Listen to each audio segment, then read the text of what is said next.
what kind of things that we need to do.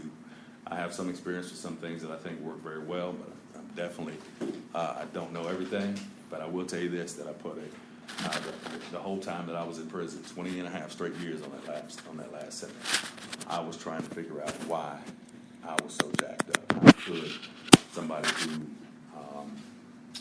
had been considered in many ways to be gifted, how could you be intelligent? How could you be, physically capable? And why were people who were in some cases even having learning delayed having issues being learning delayed, they were doing better than I was. So I spent a lot of time studying sociology, psychology. I got out of prison. The 29th will be my 5th year out of prison. Got out of prison, couldn't get a job for 22 months. So what? Started a business. Enrolled in UAB, got an academic scholarship, studied psychology, African American studies, sociology, cultural anthropology, on and on and on, right? Everything I could so that I could prepare myself to be somebody who could be a voice, an advocate, a representative. Now, that doesn't mean that I believe that I have cornered the market on how to become how to overcome your history. Definitely have made some mistakes and bad decisions along the way, but the objective is to learn, and so that's what we want to talk about today. So I didn't organize the meeting, but I definitely wanted to be able to give you some basis for where we're going. Got any questions for me? I would gladly answer them. So what are some of those things that you have figured out that actually works in reducing gun violence? Okay. First of all, there's 3 levels that you have to look at this on.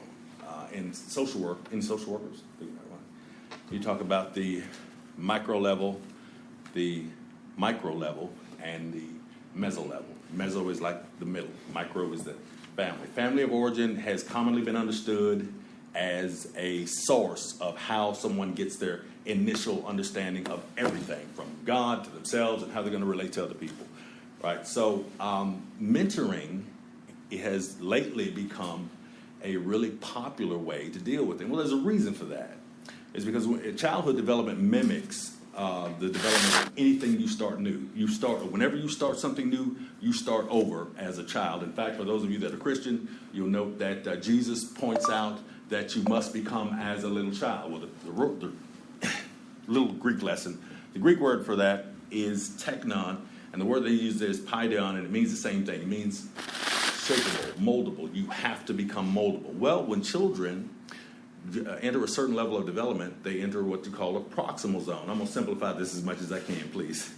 Right? A proximal zone. That proximal zone is where you start to be willing to have someone walk you through.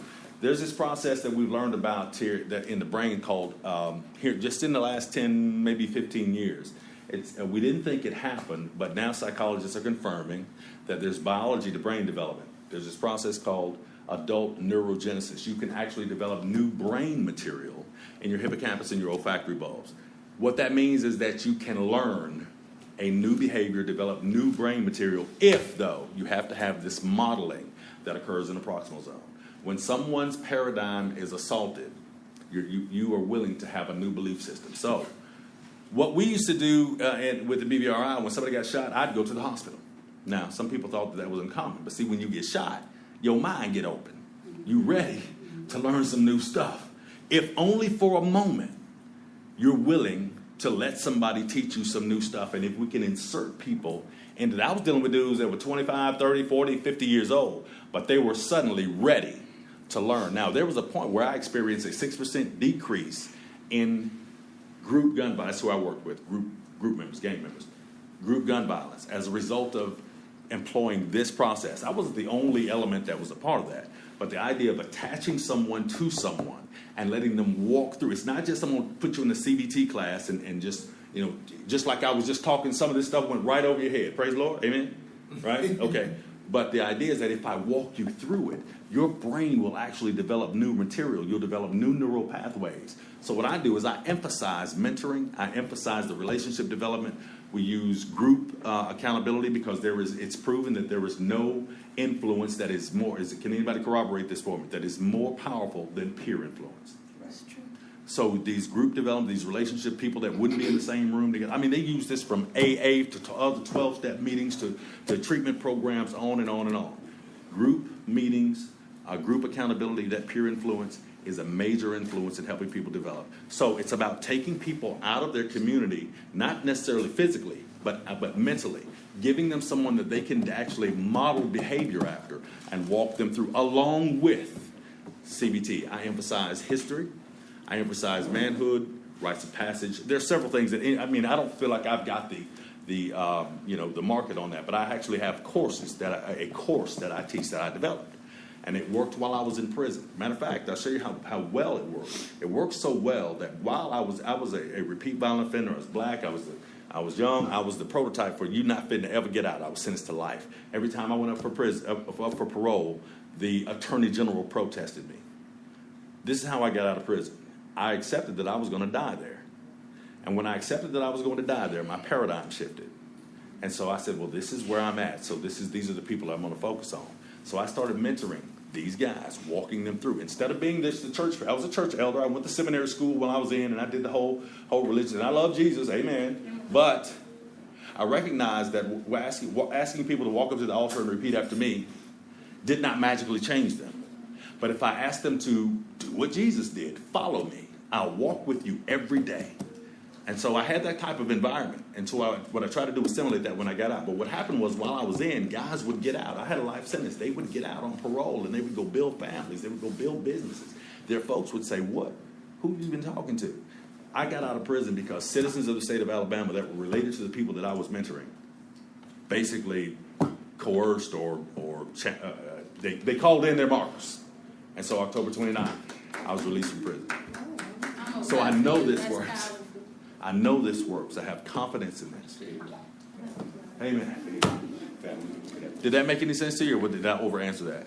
No, I got it. Okay. Cool.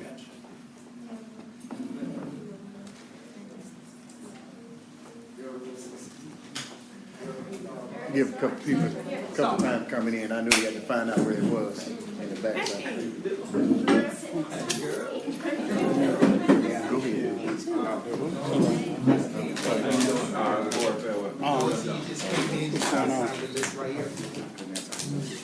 Probably can pass it around, pass it through, make it easier. Good afternoon, everybody. How y'all doing?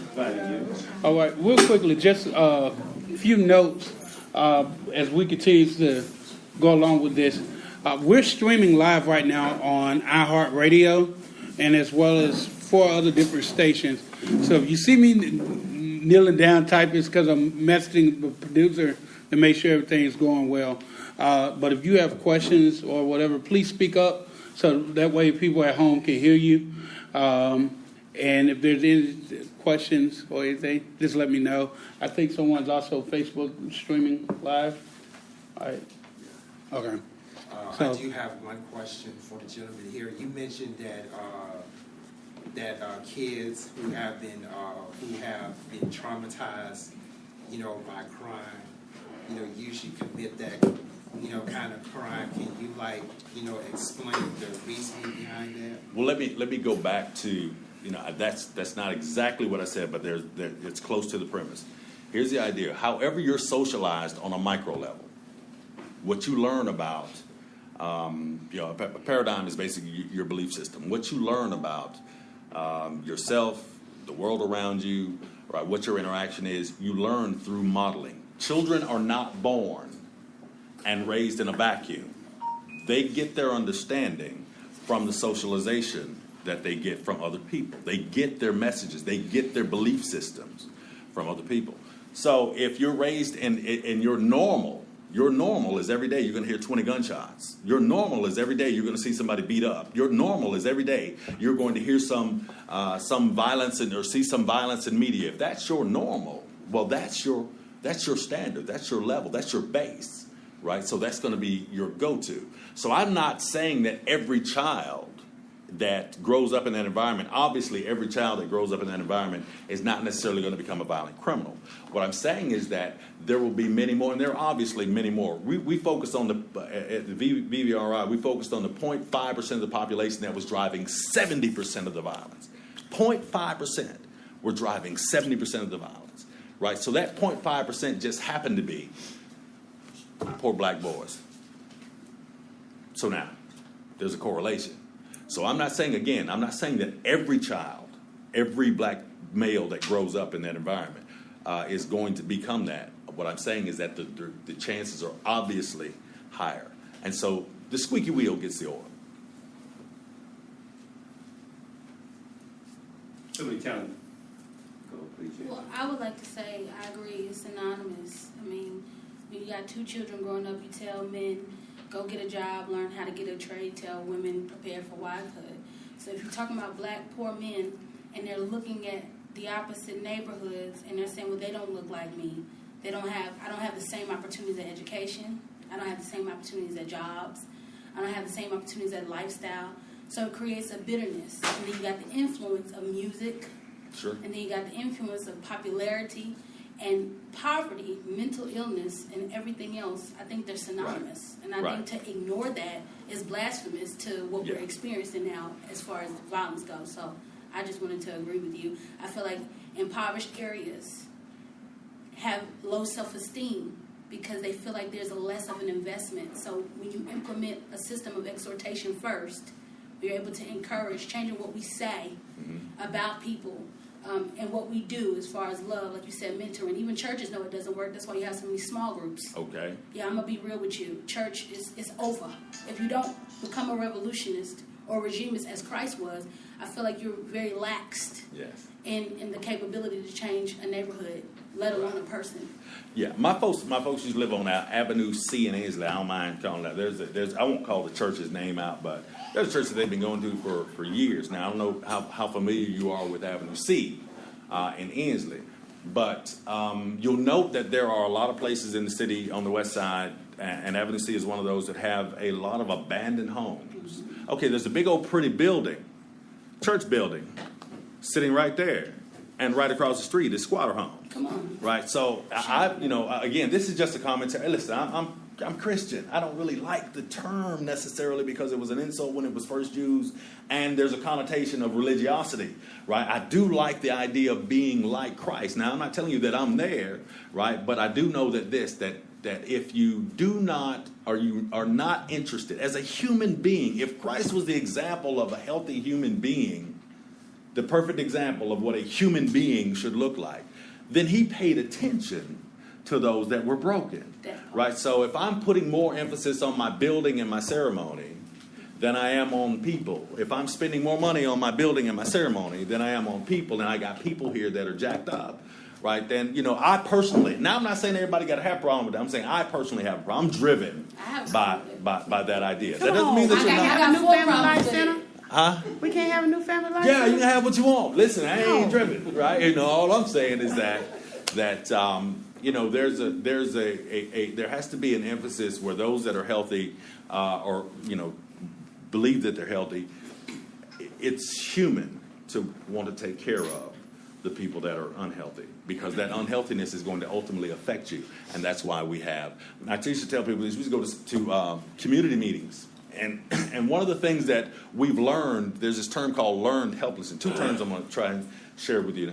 One is trauma-informed care, and one is learned helplessness. The idea that you have to depend on government. And I was working for my supervisor out of the mayor's office, but I would say, listen, part of the problem in our communities is that when somebody new moves into your neighborhood, instead of going and greeting them and introducing yourself and taking some cake or taking some biscuits or whatever it is and getting them and closing the community gap that these kids are growing up in, we teach kids not to have relationships. Relationships are where health is developed. Relationship is where you start babies at. Relationships is where you develop families at. So if somebody moves into your community and all you do is look out the window and hope they ain't got no bad kids, right, and then keep on about your business, well, what you're doing is creating a gap. Now, you want the police to come and solve that problem once they grow crazy, right? But the fact is that if you had closed the gap before that by just simply being a neighbor, we've taken the neighbor out of neighborhood, and now it's just a hood, right? And we feel like that's a black thing. Well, I'm here to tell you, right?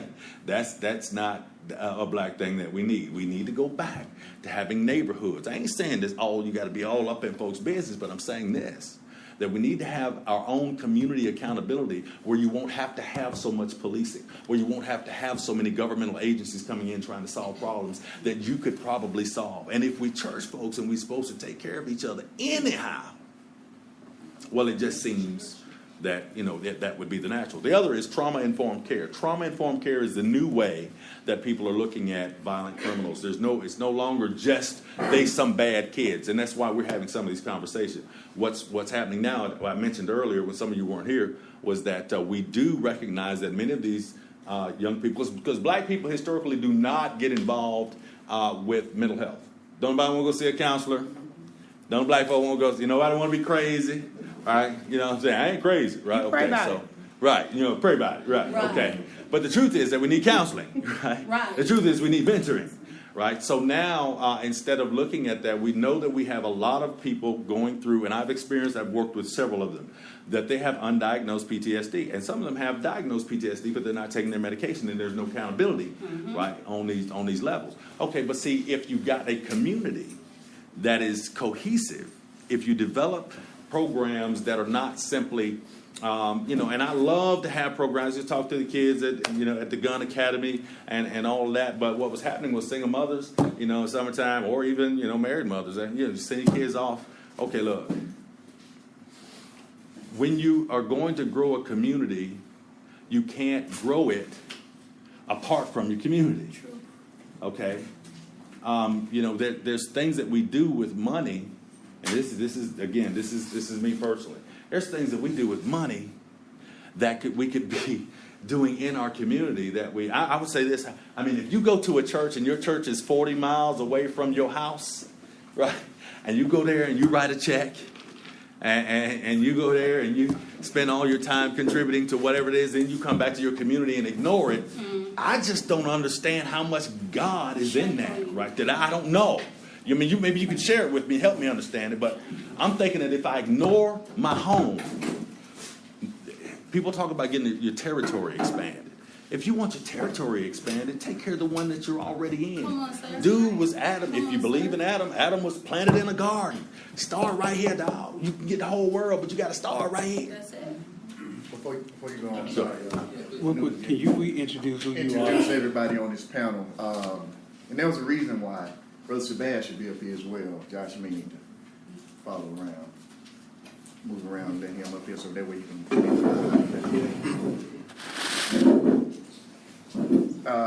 Brother, introduce yourself.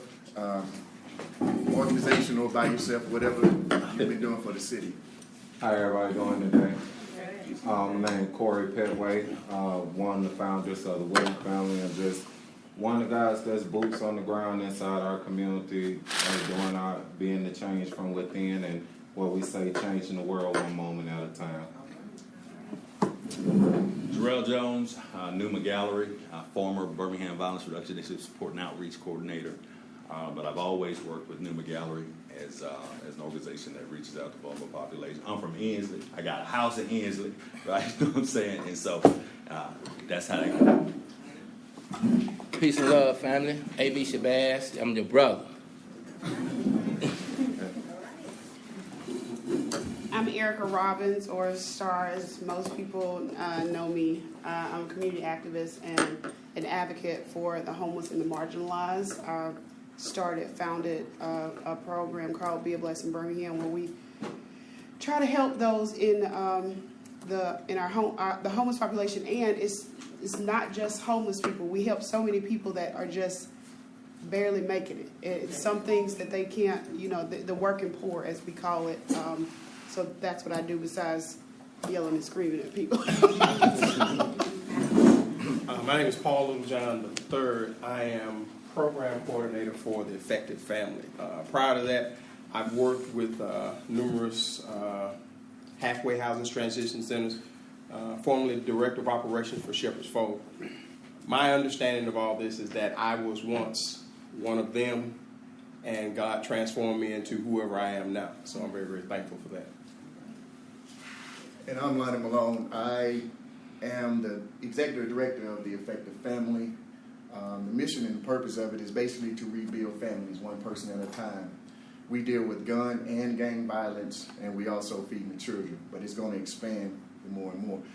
Now, the reason we're here today, first off, let me say, I'm not politically correct. So I may not give you the answers that everybody typically gives you. I really talk to you. I don't sugarcoat anything. And that's why I hope today you don't. Because the issue we're here for today is gun violence. It's time out that we're giving these answers where we tiptoeing around. We need real solutions. As you can see, STAR does homelessness. I'm sure that taps into violence some kind of way. If you're hungry and don't have any place to do, you're going to commit a crime to eat. Brother Shabazz goes out into the neighborhoods and talk to them. Brother Corey goes out into the neighborhoods and talk to them. So everybody that's up here actually participates, as do you, or you have an interest in it. I heard a joke once that got me to thinking about this today. It happened a while back, and the joke goes, you ready? I'm not a comedian. It says, knock, knock. George Zimmerman. Congratulations, you're on the jury. Think about this now. When that joke came out, I believe that's when young black men became the joke of this United States. Because if you think about it, before George Zimmerman, Rodney King, but George Zimmerman, did you see that the violence rose against young black men? Well, at least it started being recorded, right? Yeah, It's always been there. Yeah. Always been We there. doesn't have no camera. But when you see Sandra Bland pulled over and died over a tail light, you see the young brother in Milwaukee, who told them that they had his permit, still got shot. So there's the brother over in Louisiana, right? Tamir Rice. All of this started happening, but none of us stood up and tried to do anything about it. I'm very passionate. I'm a quiet person, but I'm very passionate about stuff. And this is one of them. Because, see, I have voice. And I believe I would tear this city up if something happened to my boys. Ain't no doubt about it. Right? But it's a lot of us that think that way. So we have to get in here and diffuse this stuff that's going on. I'm not against police officers. I have a lot of friends who are police officers. I think we need them. But we also need to get to a point where they need us. You get what I'm saying? Today, this is what this is for. How do we stop the gun violence? If you see something and don't say anything, and you let this person stay in your neighborhood, how good are we? What are we doing on this purpose? You know, what's the purpose of that? How are we helping our community? It's not a black or white issue with me. I don't care. Because, see, I believe in gun elimination, gun violence elimination. Somebody said, well, Ernie, I don't believe that can happen. You might can reduce it. I say, yeah. How many black-on-black crime goes on in Mount Brook? I'm waiting. How many goes in Hoover? Except for the ladies who shot each other on the Alabama and Auburn game. How often do you hear it? In Vestavia and so on and so on. But you're here in Ensley. You're here in West End. This got to stop because our children, what are they striving for? So today, all I ask you is give some real answers. Don't be scared to lose your job. If we got to cut Facebook Live off, please do. Give us some real answers that we can take back. Because what we're going to do is get together and we're going to get out there and do some action items. We're not meeting to meet. I don't do that. I don't have that kind of time, to be honest. Like we have Jasmine here. She's doing a team summit next on the 14th. She's trying to get out here and work on it. So there's a lot of stuff going on in these communities. So today, all I ask is just be respectful. Because I can't do disrespect to people. I just don't do that.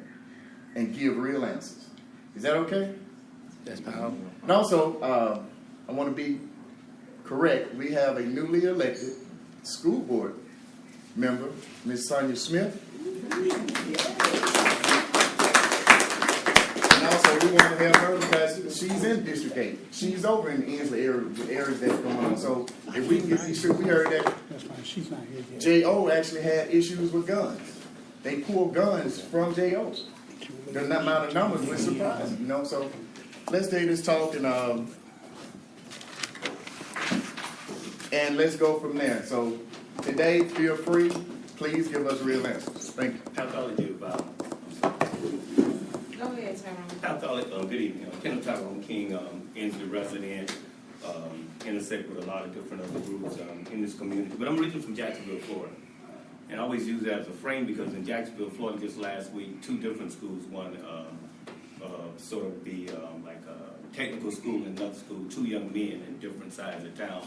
It was both called with firearms, a 38 straight 8, they call them on the streets, you throw them away after we use them. The other one is automatic. I had a barbershop conversation a few months ago with an officer, and he said that one of the biggest challenges they face in this pathology of violence is that there's multiple shells from different guns. So it's obvious there's been more than one firearm. Up until about 90 days ago, one of the main things I was seeing a recurring theme in our communities was extended clips. I don't know what type of pistol you had, sister, up in your pocket or in your purse, but I saw the extended clip.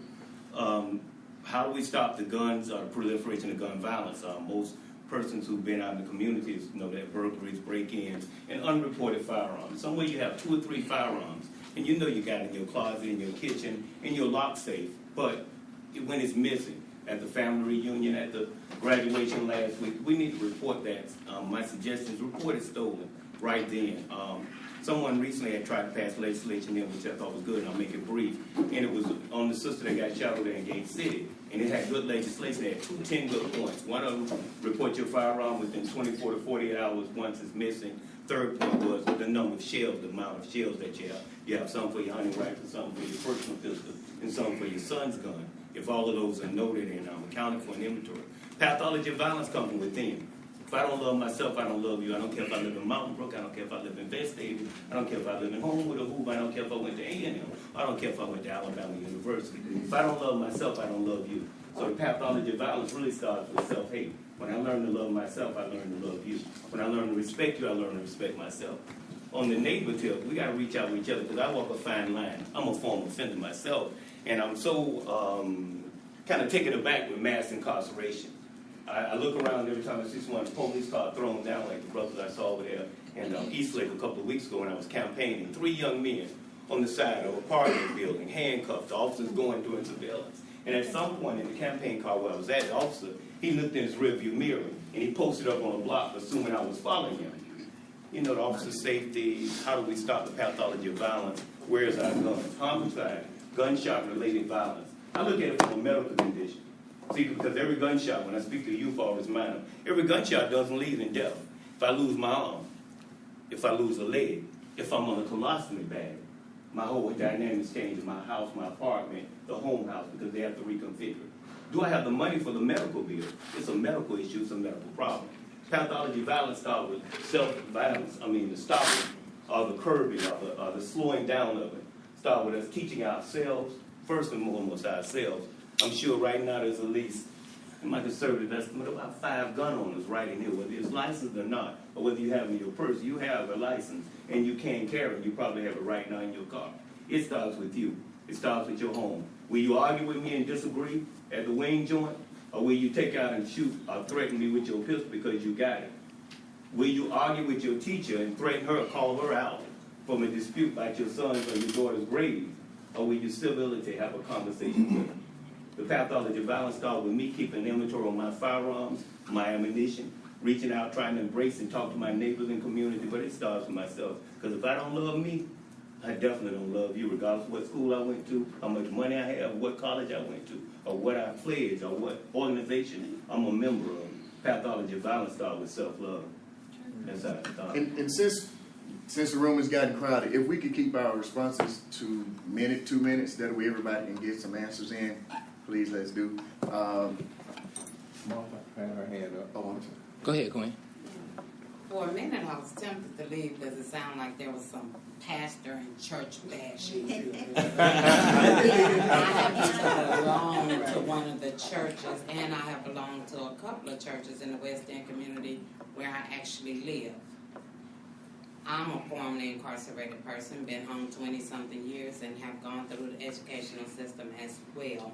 I have a child that I left at 8, and I left him to basically grow up on the street. But my mom was there, but she was working like she had to. So he was prone to violence and has served time for gun violence. But when it comes to my church, It does sit in the West End community. It is one of those large churches, but they are very active in the community. And if we get people from sitting in rooms and actually going to the church and actually doing work in the church, then you wouldn't be able to talk so bad about the church. Because I know our church is very active in the West End community. We're active in other people's communities. We're active in other people's counties. We're active in other people's countries. So we do the work. We have a jail and a prison ministry at our church. The work is being done, but just like the Bible says, the harvest is plenty, but the labor is few. You got too many people talking against the church and not being with the church and doing the work that the church needs. I'm very active in a very large church, so that means I serve on too many roles where somebody else could come and step in and say, "Sister, sit down for a minute." But you don't have enough people in the church being active. She was in back right there. Could you stand so we can see? Good afternoon. Please excuse me, I don't have any teeth, so I'll be speaking from behind my fan. I have 2 boys that I sent away to go and live with their daddy because I believe a man should raise his boys. We want to talk about solutions. I think more male boys should have something to do. We need to find them something to do. Open up community centers where we're building stuff, we're fixing things, where they can make a little money and earn some respect about themselves, earn something that makes them feel good about themselves, because the fellow on the block gonna give them a 8-ball and send my dad and tell him to get him some money. So why can't we as a community figure out something that our children can do other than hanging on the corner in some kind of community setting where there are responsible adults, not adults who are going outside and getting high and not paying attention, but who are actually communicating with these children and showing them a skill that they can take outside of their community somewhere else. We're talking about solutions. I think a solution is, let's get together, and I appreciate what everybody's saying about meetings, because I don't like them either, but let's figure out something that we can do as people, not as black people, as people, because all children have a hard time. But I think especially for boys, especially, I have to say for black boys, because I have to, we need for them to have something to do. We need to show them that they are kings. We're raising kings. We're supposed to be raising kings and queens. But my generation, and I'm 21 plus, we stopped doing something. I don't know if it's we stopped spanking our children or if we stopped taking them to church. But my generation, we stopped doing something, and now we have our boys out here on the corner and our girls out here looking like grown women. And nobody's saying that that's not right. Let's get together and find them something to do, something that they want to do. Technology is a mother sucker. We need to figure out a way to unlock something in our kids to want to do something productive. Thank you. And Brother Sebastian, Ms. Bill. Peace and love, family. The question is violence, right? We have to stop the violence. I have a program. There is a program that exists called Cure Violence, which I've been promoting for the last year, right? Cure Violence deals with approaching violence from a disease, looking at the violence as a disease. The violence spreads. Violence works in our community the same way a disease works, right? And the beauty of this program is that it takes people who are from those communities, who have the respect and the influence of the shooters in those communities, and put them in a context where they can change that behavior on ground zero, right there with the shooter. Because if we're not reaching the shooters, then we're not reaching anyone. What happens too often is we have conversations like this, but no shooters are in this room. Right? Nobody who's shooting the guns are in this room, and they're not coming. Right? So the only way we're going to be able to connect to them is going to have to be someone who would come into this room and then go into that room. Yes, Most of the people in this room ain't going to go to that room. Yes. Like, they're not going to go to the street. They're not going to go in those cuts and alleys. They're not going to go in where those choppers is laid out on the ground waiting for some trouble. You did. So my point is this, like, we have two, in our community, and I'm speaking for the black community. I don't speak for every community. I speak for the black community. In the black community, we have to come together. And we have to come together from the intellectual, from the educated, from the professional, and we have to connect back to our streets. We have to become a family again, because within those two fears coming back together is our solution.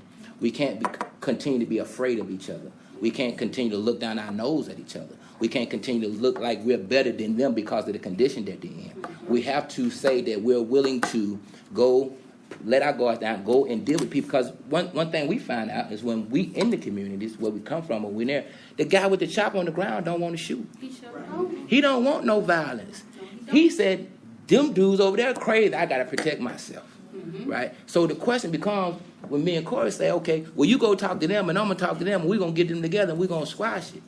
That's what has to take place. That's what causes violence to stop. And to the girth of what we can do that is the girth of what we can have success. Okay, I just wanted to say to Ms. Martha, as it relates to churches, I'm too soft, I'm speaking Too good to stand. Okay. As it relates to churches, everybody is not as fortunate as you. All preachers are not as intelligent as your pastor. We have some preachers who are ignorant. And those who are ignorant, I'm not going to sit in their churches. The brother said that he was a part of the BRI. What is that acronym? The Birmingham Violence Reduction Initiative. Let me say this about the VRI, because it wasn't the most popular. I researched it before I got involved in it. Remember, I'm a violent criminal, right? All my folks come out the brickyard, and I've studied over incarceration and all that. But I knew that as a support and outreach coordinator, I had an opportunity to do what Shabazz was doing, was be on the ground, right? So it was the only element that was actually dealing with shooters, right, on the ground.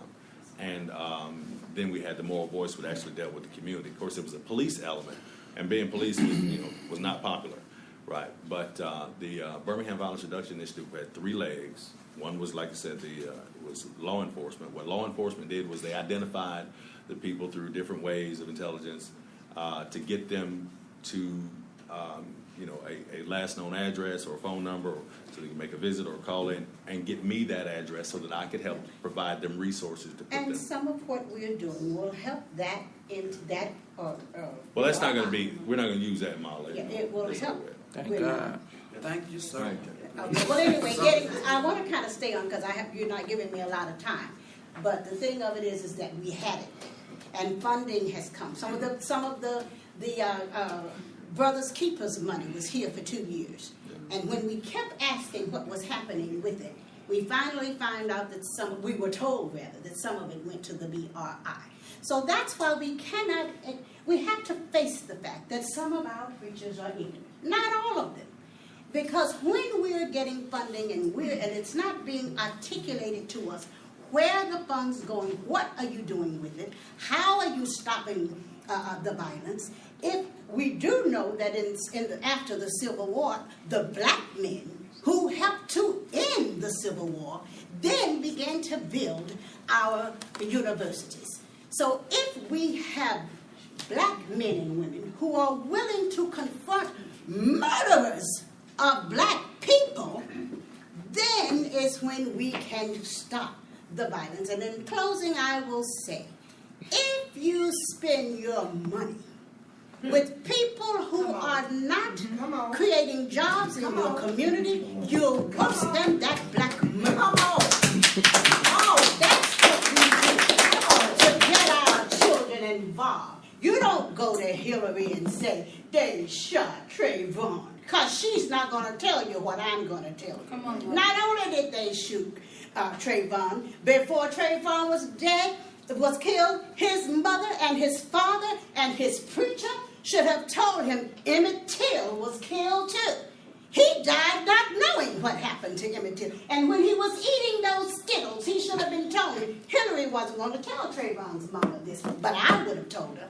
When he was eating those Skittles, he should have been told how much money did the Skittles company provide for jobs for Trayvon and training. That's where we are headed in the 21st century. And I'm so happy that this group of people here came to say, the buck stops here. The real men and women are standing up and taking control of our economic power and getting our children involved in controlling their own economic base.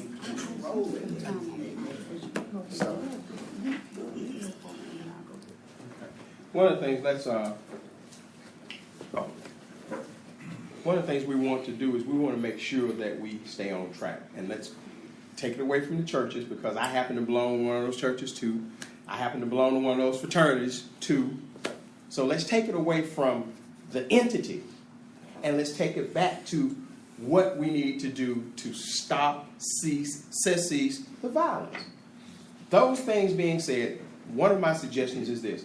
Someone who's far wiser than me said these words. He said, children will be what they see. So if we want the violence to stop, let's change what they see. Okay? Because what they're seeing right now are adults.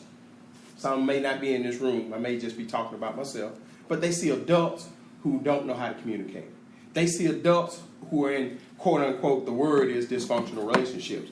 I call it, when I was growing up, and my dad whooped my butt, he just took care of his business. Okay? But now we don't have that dynamic in the family anymore. So if we want to change the way that our children are doing things, let them change what they see. Because right now, how many of y'all, I know me and Fernandez, we go way back when we're about the same age. You remember when you were in church, when you were a little boy and you did something you had no business, what happened? Big Mama was in the choir stand, and I swear my grandmama was Plastic Man. Because she would slap me from the choir stand to the pew. I don't know how she did it. But now what do? Huh, baby, be quiet now. We pacify the children instead of training the children. Last thing, I'm going to preach it, so I'm going to say this. The Bible says, train up a child in the way he should go, and when he is old or mature, he won't depart. I can tell you that to be fact because 35 years ago, I committed a crime, and I went to prison for 30 consecutive years. And I came out and went back to what I was taught and trained to do as a child. Why? Because what my father and my mother taught me was instilled in me. So I didn't think criminally anymore. I put the gun down. Okay? He's saying that some of the folks, but I'm one of the folks that had the pistol back in the day. You know, when BAQ was the toughest thing on the street. So we ain't talking about that. What we want to do is find solutions. And I agree with you that. We've got to go back to the street. In here is cool. Let's go back to the street and let's do what needs to be done. It's called work.